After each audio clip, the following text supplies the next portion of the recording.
No matter what sport you're involved in, I want you to get your mind wrapped around this subject known as proprioceptive balance. Now, I know that sounds like a big, lengthy medical term, but let me illustrate it to you.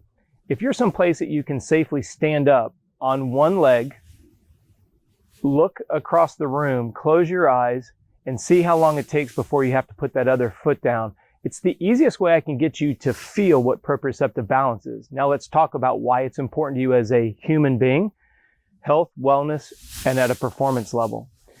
As a human being, we always move in a three-dimensional plane. The left side and the right side, what's going on in front and behind us, and what's going on above and below our belly button. If you're putting yourself in a category and you're saying, oh, Rob, I'm not an athlete. Okay. For general health and fitness, you should be able to walk forward without your lower back screaming at you. You should be able to sit down and stand up without your knees bothering you. All these three-dimensional planes require us having an awareness of what muscle groups are involved with movement. That's what I want you to get out of this. If you are on any of our programs, you notice that I always have you moving more than one muscle at a time for strength training. That's the reason being. I always want you to go into a three-dimensional plane.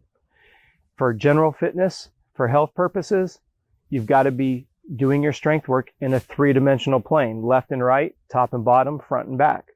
Now let's take it over into the realm of athletics. No matter what sport you are, if you're a swimmer, and if I'm filming you from above, when your arm crosses over, when you're reaching out, what's going on behind you, what's going on in front of you, what's going on below you, it's applicable no matter what. If you're an open water swimmer, you notice that if I watch you on film or we watch your GPS or your Garmin results, instead of swimming the course as outlined, you're zigzagging all over, proprioceptive balance. When you're running, you're breaking a three-dimensional plane. If you're riding a bicycle or a motorcycle, it's a three-dimensional plane. Left peg, right peg, above the seat, below the seat, in front and behind. I could go through every single sport and show you its application. But for the sake of this video, let me show you what it means when we have you doing things on one leg from an exercise standpoint. Now, again, this is going to be a big Sheldon Cooper science alert. Bear with me here. When you stand on one leg, most people go, well, yeah, that's Captain Obvious, right? I've loaded up my right side. As you're looking at the camera, this is my right leg. Let's go from the bottom of the body all the way up just to stand on one leg. If you want to count with me as I go through this. Let's just call the muscles in the foot a bundle of muscles. There's a ton of them in there. As I come up the lower part of my leg on the back side, I have the soleus muscle. Below that, I have the gastroc muscle. In the front of the leg, I have tibialis anterior.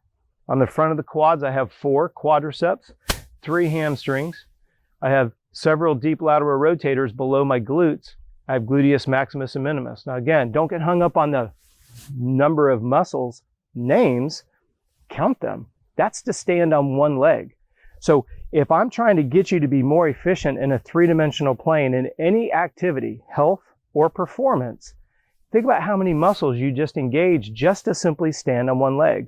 That's why I wanted you to stand on one leg and look across the room and turn off your eyes. The reason being is when your eyes are open, I can have a rope on you pulling you from the side, but if you can see where you're going, you'll be able to offset me pulling you because you can see where you're going. This is what we talk about, doing a lot of stuff instinctively. If you're riding a motorcycle, you're not looking down, you're looking up. When you're swimming, I could go on and on about this. But the idea is, I want you to think about how many muscles you're using to stand on one leg. Now let's add movement. Let's take a shoulder press. Instead of the traditional shoulder press where I'm standing with both feet on the ground and I'm doing a shoulder press, what about standing on one leg? I put a light dumbbell, there's the key word. I bring that weight in front of me. Well, now I've just broken, the weight's gone from directly over my shoulders. I move it in front of me. Well, now everything on the back side, the posterior chain, has to keep me from falling over. Now I come down, I've broken below my belly button, I touch my feet, and then I come back up. Now I've got a shoulder press. Well, I've got core involved, all those muscles on the leg that I mentioned to you. I've got the shoulder press, upper traps, middle deltoid.